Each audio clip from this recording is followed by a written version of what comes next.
There's a very fine line from what is godly and what is not godly. Many times, godly yung ating goals, pero the way we get our goals, hindi godly. On the other hand, sa start pa lang, hindi na godly yung ating goals. Kaya, even the way we get it ay hindi godly. Itong topic na to, fourth week, fine line. It is actually our finance series for the year. The reason why linagay natin sa November, close to December, finance is very important during December, lalong-lalo na pag nakuha na natin ang ating 13-month pay or Christmas bonus. Nakuha nyo na ba? Alam ko yung iba dyan, ubos na last week pa eh. Oh. It's very important because pagdating ng December, dagsa yung pera at we need to make sure yung puso natin tama when it comes to handling money. That's why Fine Line was our series that showed us God's way on handling money. We will not teach you paano mag-invest. Hindi kami nagtuturo kung anong magandang investment.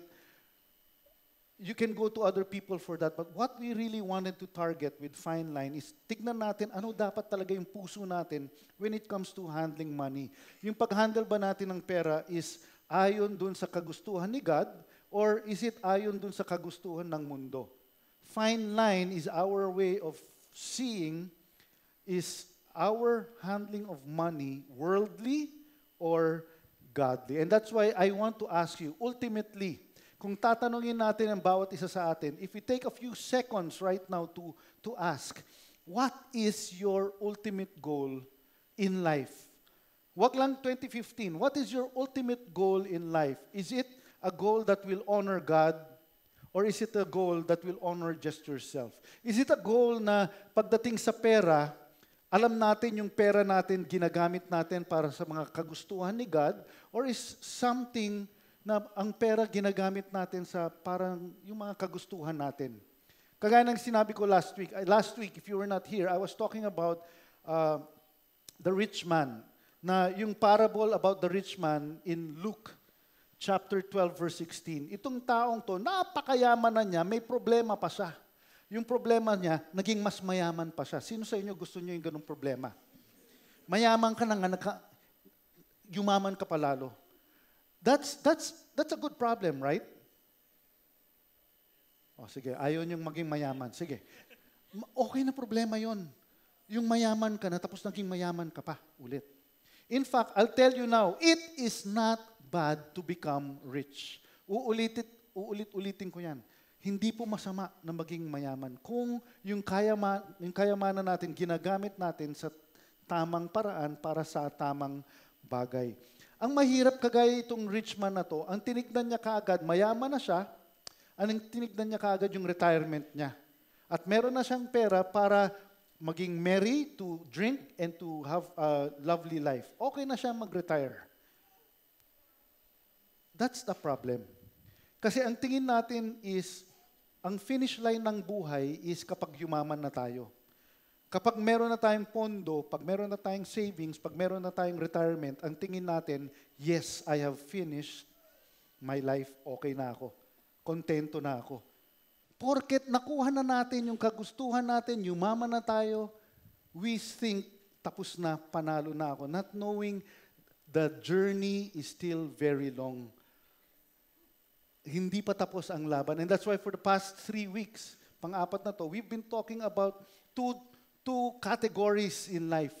And in between the categories is a very fine line. Ang isang category is being greedy as compared to being content. Yung gusto natin ng tayo lagi. Dun sa kabila naman, kontento na ako kung anong meron ko. On the other hand, the second week pinag-aralan natin yung having a false hope, putting a false hope in money as compared to finding true security in God. May fine line dyan. Kung minsan di natin alam kung ano yung fine line na yun, tumatawid na pala tayo. And last week, we preached about selfishness, doing things, complaining, comparing, and coveting. Naalala niyo yun? On the other hand, being generous. Na once we start complaining, complaining, and coveting, nagiging selfish na pala tayo. Hindi natin alam, natawid na pala natin yung fine line na yun from being generous to being selfish. You see, when you look at what is on the left side, ang nakikita natin is the worldly focus. Pag ito ang meron natin sa ating buhay, pag ninamnam natin ngayon kung ano yung mga buhay-buhay natin, nakita natin, uy, selfish ako, meron akong false hope sa pera, medyo greedy ako, well, that is temporary. Hindi lasting po yan. Ang gusto nating focusan is the one here, generosity, true security, and contentment. Sabi ko nga, we need to focus not what is the temporary, we need to focus on what is eternal. And yun yung pag-uusapan natin ngayon. What is temporary and what is eternal? If we focus on the right thing, kung mag-focus tayo dun sa mga tatagal, hindi dun sa mga madaling magiba o madaling masira, madaling mawala. If we focus on what is eternal, there are certain benefits na makukuha natin. The first benefit would be, we will be able to store treasure in heaven. And the second benefit is, we will be able to take hold of what is true. Kung ano yung totoong buhay, what is the fullness of life. These are our 2 points. Inunahan ko na kayo. These are our two points for this afternoon. And I'd like to focus on these 2 points. Ano yung dalawang benefit na nakukuha natin when we do things the way God wants us to do them? Let's pray.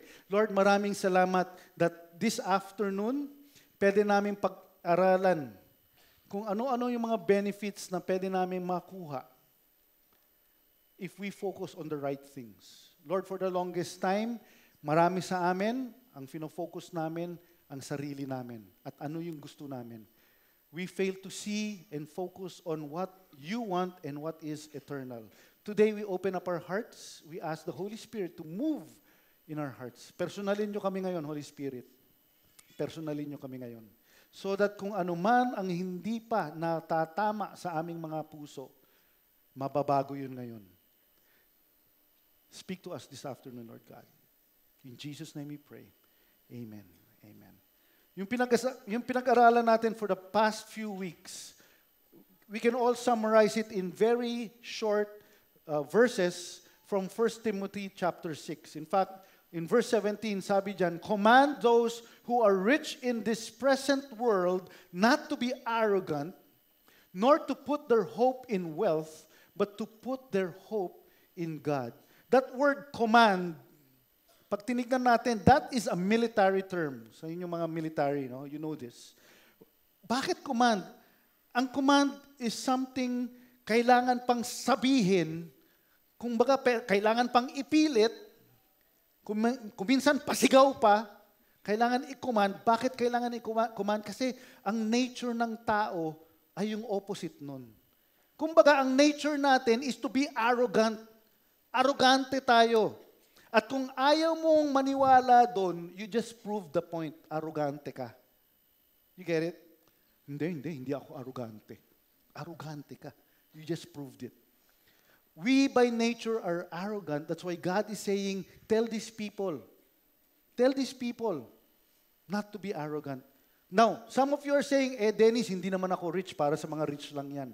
Sabi nga natin the past weeks, if you have clothes on your body, if you have money in your wallet, kung kumain kayo ng pananghalian today, you are a lot richer than so many other people in the world. So this verse is for us. And that verse is telling us, huwag tayong arrogante. Because the tendency is, pag may pera tayo, pag may kaya tayo, pag umaten tayo sa victory, aircon doon, malambot ang upuan, ang sarap matulog, tignan nyo. Nagiging arrogante tayo. This is telling us, let's not be arrogant when we are wealthy. That's verse 17. Verse 18 continues in saying, command them, ando na naman yung command, command them to do good, gawin ko anong tama, to be rich in good works, to be generous, and ready to share. Again, it's a command. Bakit? Ang normal natin, hindi ito eh. Ang normal natin, hindi tayo namimigay. Ang normal natin, kanya-kanya. Pansin nyo yun? Masyado tayong kanya-kanya. Kaya gustong-gusto natin ng Pasko kasi pag Pasko, may reunion. Tama? Tuwing reunion, hindi kanya-kanya. Sama-sama tayo. But that comes only how many times a year? For the rest of the year, many times, we are on our own, doing what we want. It is a command to change that. So, yun yung sinasabi. Command them to do good, so on and so forth. Now, having read verse 17, tapos nabasa na rin natin yung verse 18, tignan natin anong sinasabi ng verse 19 tungkol dyan sa dalawang verses na yan. It says in verse 19, thus, storing up treasure for themselves as a good foundation for the future so that they may take hold of that which is truly life. Let's look at that word thus. Ang ibig sabihin ng word na thus is in this way. Anong ibig sabihin nun, Dennis? Simple lang po yun. Kapag ginagawa natin yung verse 17 at saka yung verse 18, habang ginagawa mo yan, nangyayari yung verse 19. Kuha nyo? As we are not being arrogant, as we are doing good and sharing, may nangyayari in the back of the scene. Ang nangyayari, ito. Number one, we are storing up treasures for ourselves. And that treasure is a good foundation for the future.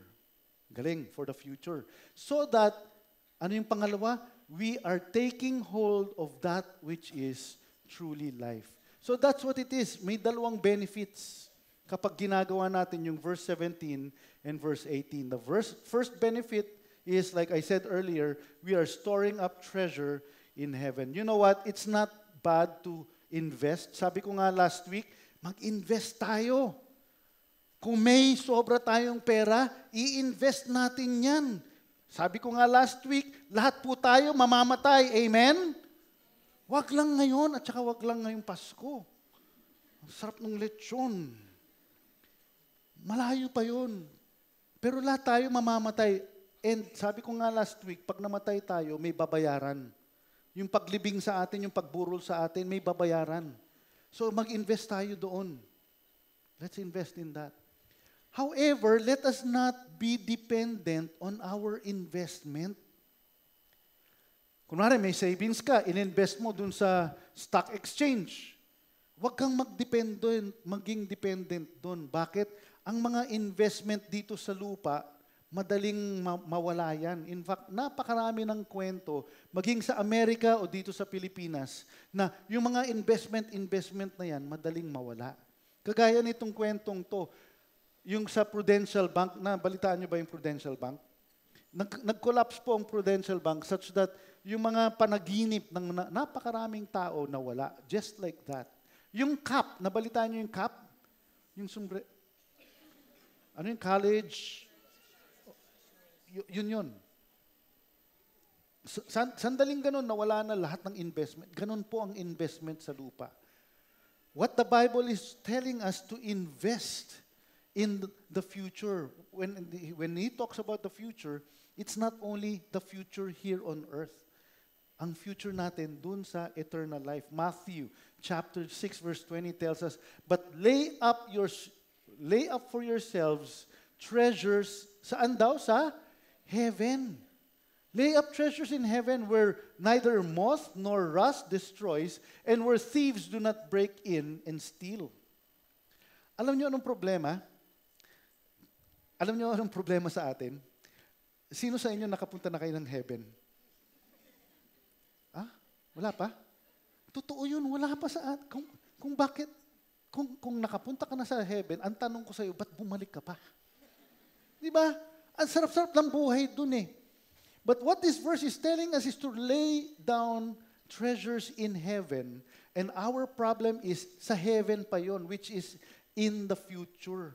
Kumbaga, hindi natin nakikita yung interest, hindi natin nakikita yung balance natin, hindi natin nakikita yung growth ng investment natin.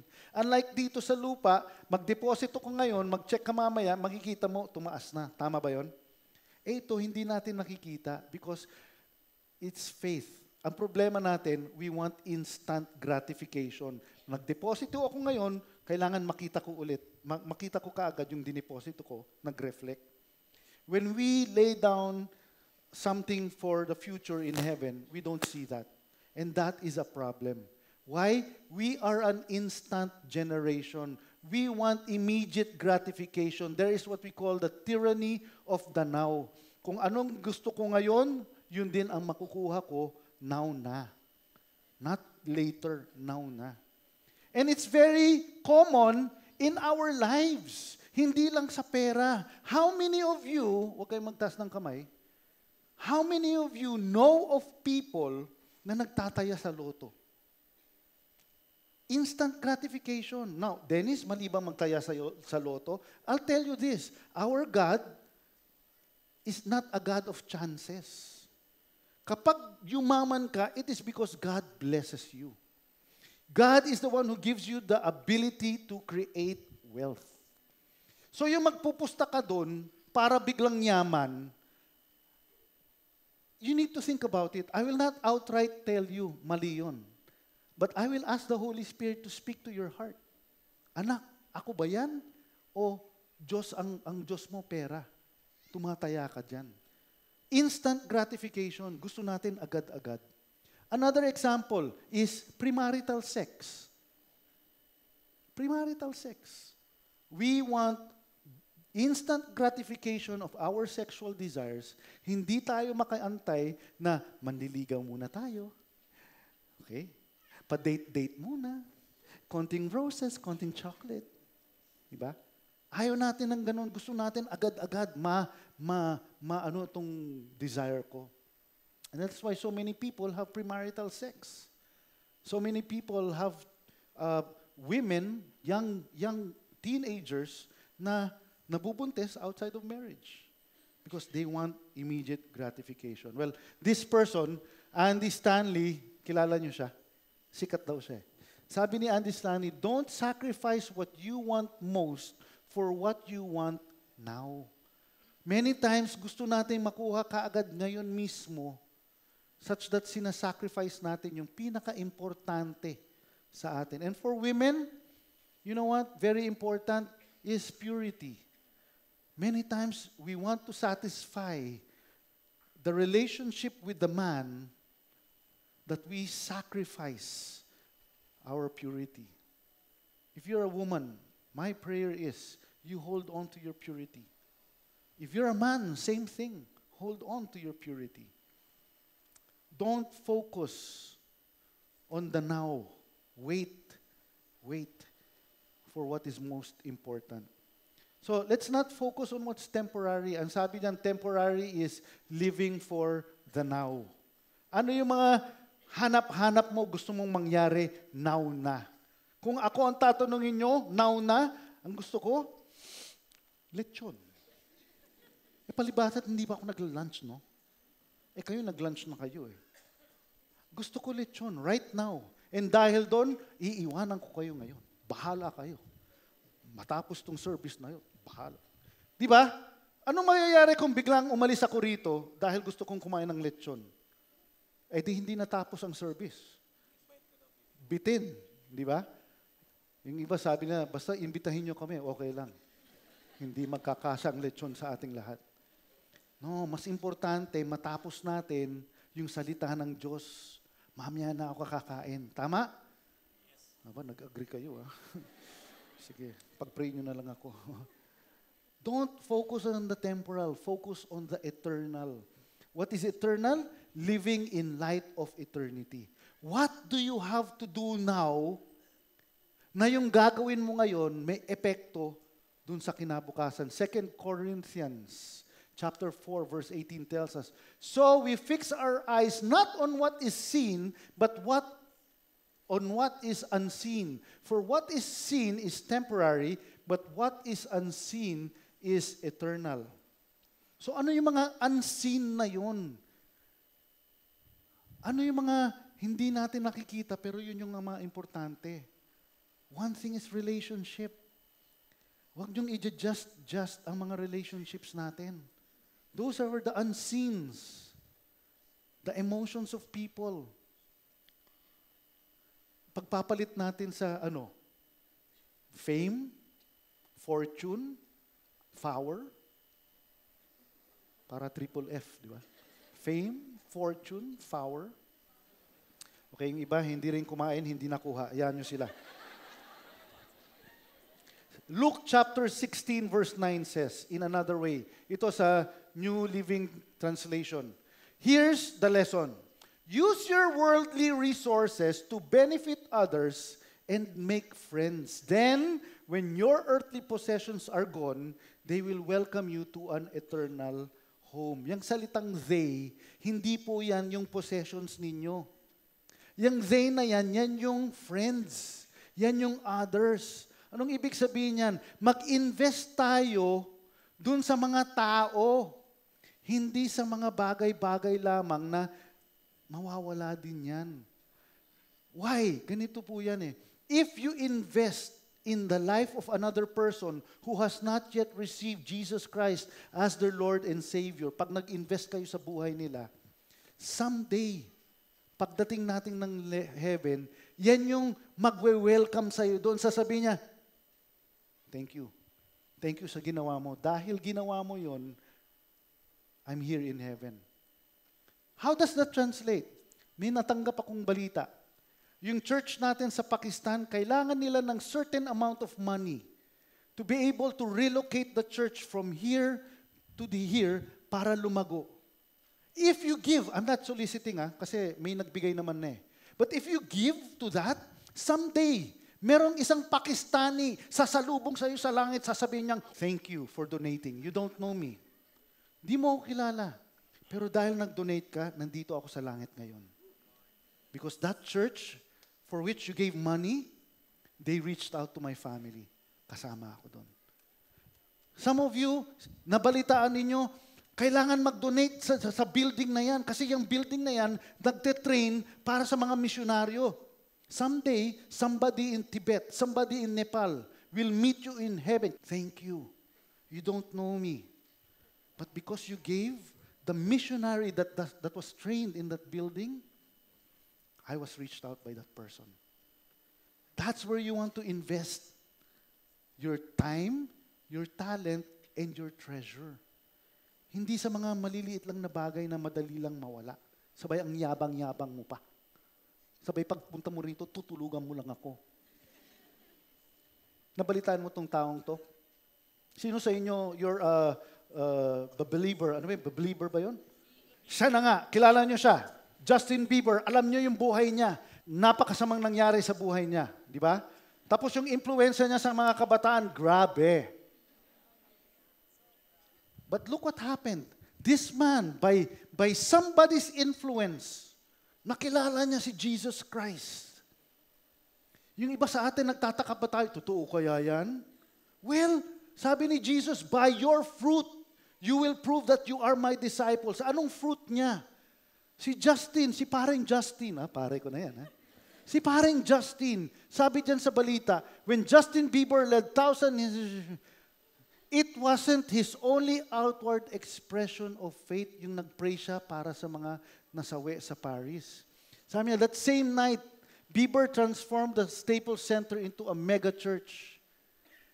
Yung talent niya, ginamit niya para mag-reach out sa napakaraming tao. Na audience lang sila sa kanyang concert, pero naging mega church. Kumbaga, they started preaching the Word of God. Sabi niya, Bieber's return to the spotlight this year is tied significantly with his album Purpose, which has been banned in some countries for being too religious. Meron siyang bagong album, ang pamagat is Purpose. And it's basically like Christian songs na pop ang dating. Na ayaw nilang ipatugtog sa ibang bansa dahil masyado daw religious ang dating. This man has learned to use his talent, his time, and his treasure for what is most important. To reach out to more lives and bring them to heaven. This man, na napakasamang influensya, binago ni Jesus. And many of us, yun ang problema natin, ang feeling natin, napakadumi natin. Ang feeling natin, napakakasalanan ko, anong magagawa ko para magdala ng ibang tao kay Jesus Christ. Jesus can change you. Amen? If you have Jesus in your life, pwede ka niyang baguhin. At pag binago ka niya, He can use you for what is most important, for what is eternal. The same is true with a lot of people. Itong nakalipas na weekend, nagkaroon ng 177 participants sa Victory Weekend. 177 people whose lives were given to God. Why?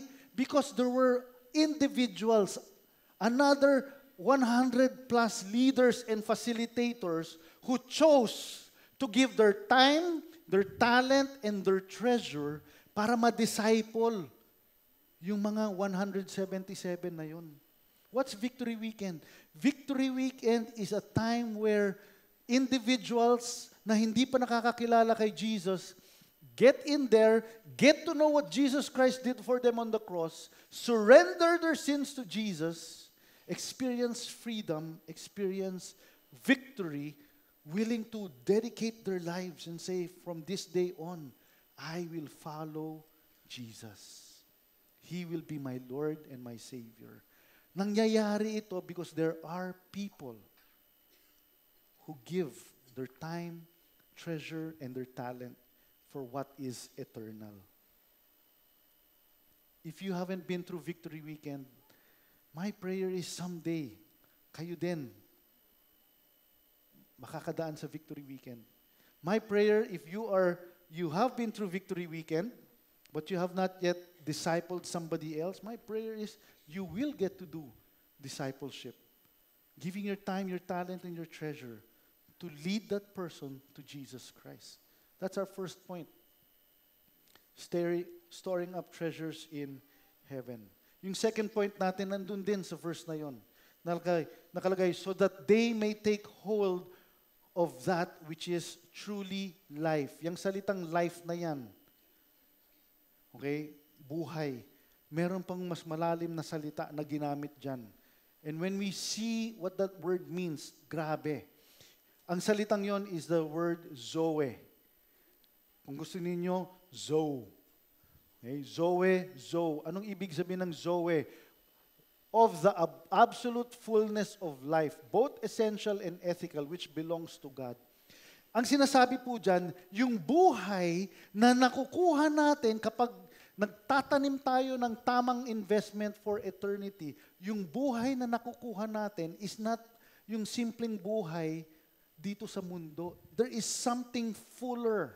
There is something more ethical. Sabi dyan, something more essential. And saan nanggagaling yon? It belongs to God. It comes from God. Which means, yung tinatanim nating magagandang ginagawa natin ngayon, which has eternal ramification, dito pa lang sa lupa, nakukuha na natin yung benefit. Nakukuha na natin yung fullness of life.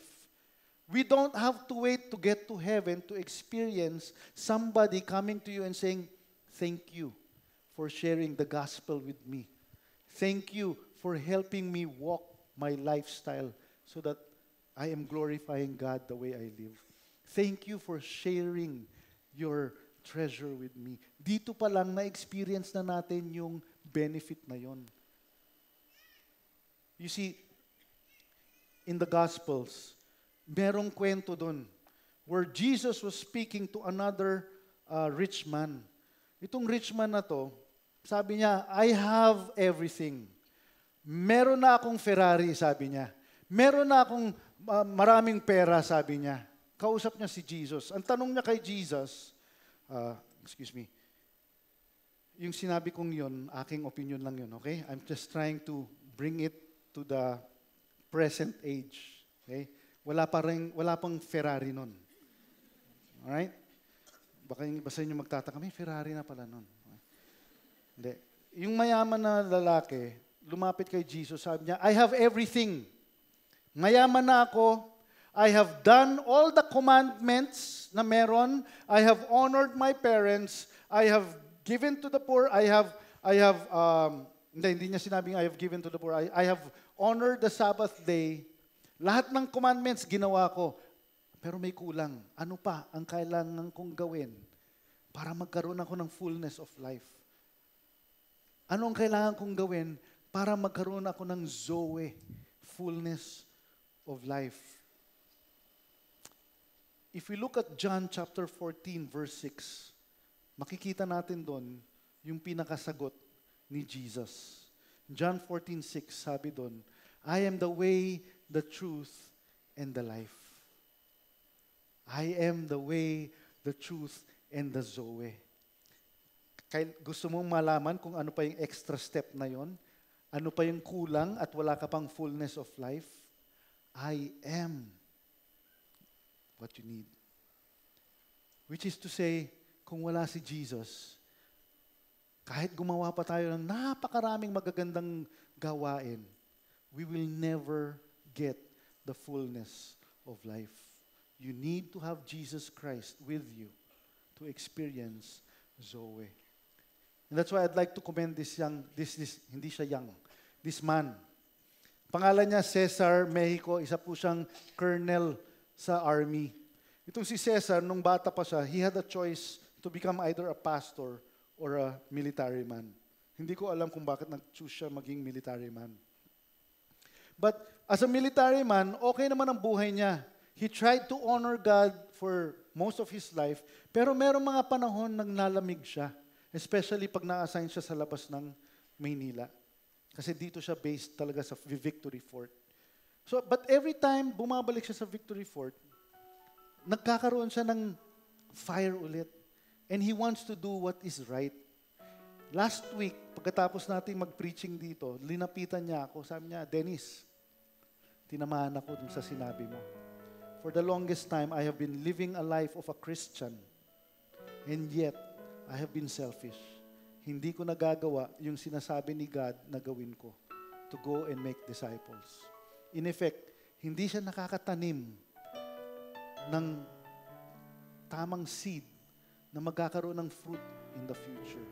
Well, we prayed. After that, nung Monday, inimbitan niya ako na magsalita dun sa isang gathering. And in this gathering, amazing. Ang office pala niya, he is in the position na tinatawag na OESPA. OESPA is the Office of Ethical Standards and Public Accountability sa Philippine Army. It is their responsibility to raise the level of integrity among soldiers. Siya yung isang officer doon at ginather niya ang lahat ng OESPA sa buong Philippines. Ginather niya para mag-meeting kami. Tapos ang sabi niya, preach the word. Preach the gospel. Huwag lang basta-basta ang tuturo mo, Dennis. Preach the gospel. And the gospel was preached. And if not all, at least majority of those who attended accepted Jesus Christ as Lord and Savior. By the way, hindi ako ang nag-share ng gospel, yung unang speaker nag-share. But the fact is, they received the Lord. And guess what? Ang ramification nun, those people will go to heaven. Right? But wait. Yes. Dito pa lang sa lupa, those people who accepted Jesus Christ as Lord and Savior, mababago ang buhay nun, right? And they will have a certain influence in the army, thereby changing the culture in our army. Someday, I believe in my heart, that influence will also influence our nation. May pagbabagong pwedeng mangyari because we planted the right seed. But wait, there's more. Another story. Itong mag-asawang to, hindi ko alam, I don't want to mention their names, pero pinaalam namin yung testimony nila. Sabihin na lang natin, ang pangalan ng lalaki si Mr. Ray, at yung pangalan ng babae si Mrs. Ray. Okay? Yung business nila noon, grabe. what they would do is, they are into, alam niyo yung sangla ATM business? Alam niyo ba yon? Yeah? Yes? Yung ATM ng mga construction worker, ng mga call center, ng mga sundalo, binibenta sa kanila. Sa kanila, bibigyan nila ng pera mas maaga. Para wala pa yung sweldo, nakukuha na nila yung pera, nagagastos na nila. Pero ang billing nila, 10%. So kung 1,000 pesos ang sweldo mo, yung 100 pesos kanila. And because of this, napakaraming tao na nalulun na sa utang. Kasi maaga nilang nagagastos ang pera nila. And because of that, ang daming galit sa kanila. Threaten na sila. It was when si Mrs. Ray nagkasakit, tapos may mga threats pa sa buhay nila, that something happened. But hindi nila alam, even before that, yung kanilang anak, na ang tunay na pangalan ay Raynet. Talagang Raynet. Hindi nila alam na si Raynet na nag-aaral banda rito, na-reach out ng one of our campus ministers. Nag-attend sa Victory Youth, na one-to-one, nag-Victory Weekend, na naging victorious ang buhay. She began to lead other people through discipleship. Dinadala niya sa Victory Weekend. There came a time, her prayer was, Lord, sana someday, yung nanay at tatay ko rin, ma-disciple. And guess what? God honors those who obey Him. Ang sabi ni Jesus, go and make disciples. Nag-make ng disciples si Raynet. Until one day, yung father and mother niya mismo, nag-Victory Weekend na. But wait! There's more. Hindi lang sila nag-Victory Weekend, pumunta rin sila. Lahat, buong pamilya, nag-water baptism na. Sabi ni Raynet, nung sinagot na ni Lord ang kanyang prayer, the most amazing part, my father and mother joined Victory Weekend and experienced public declaration of faith through water baptism. Hindi lang sa langit sila magsasamang believers in Jesus Christ, dito pa lang sa lupa. They are brothers and sisters in Christ. Their relationship is based on Jesus Christ. Marami sa atin, hindi pa natin nakikilala si Jesus. Marami sa atin, ang pananaw natin short-sighted. Ang nakikita lang natin, yung kailangan natin, the now. For that kind of a situation, if that is you, the Bible tells us in Hebrews chapter 12 verse 2, don't focus on the now. Fix our eyes on Jesus, the author and perfecter of our faith, who, for the joy set before Him, endured the cross, scorning its shame, and sat down at the right hand of the throne of God. Huwag na tayo mag-focus on the now. Mag-focus tayo on eternity. And sino yung nasa eternity? He who is seated in the throne of God, Jesus Christ. Let's focus on Him. As we focus on Him, if we receive Him in our lives, we can be sure, dito pa lang sa lupa, may experience natin yung Zoe. May experience natin yung fullness of life. Amen? Will you please stand on your feet? I believe many of us are claiming we are Christians, and that's good. But many of us claim to be Christians, and yet, we are short-sighted. Nakikita lang natin yung malapit na finish line, hindi yung malayong finish line. Nag-iipon tayo for what is today, not what is the future. I think today, the Holy Spirit wants us to come back to Him, dedicate ourselves to Him. If that's you, Christian ka na, will you raise your hand? You want to rededicate your life to Him and say, Jesus, for the longest time, I have been working for myself. I've been investing in today, not on the future. I have not even been able to make a disciple. If that's you, will you raise your hand? If that's you, yes, I see that. Thank you for raising your hands. Yeah, you are the people who want to honor God with your lives starting today. Lord, we thank you for those who are raising their hands. Maraming salamat that today, as they commit themselves, as we commit ourselves, to do what is necessary for eternity. No longer for ourselves, but for other people who still do not know the Lord. Lord, I thank you that you are forgiving us for our selfishness, and you are giving us the grace to be able to accomplish the task of making disciples. Bless my brothers and sisters who have their hands raised. Bless them, Lord God, with every single blessing na hindi sila magkukulang sa kahit ano pang bagay as they go and make disciples. Thank you, Jesus. You can put down your hands. If you are here today at hindi mo pa alam kung anong ibig sabihin na kailangan mo si Jesus sa buhay mo to experience fullness of life, you have not called on the name of Jesus to ask Him to be your Lord and your Savior, with all eyes closed and heads bowed down. Kung nararamdaman mo na kinakausap ka ng Holy Spirit, anak, ikaw yon.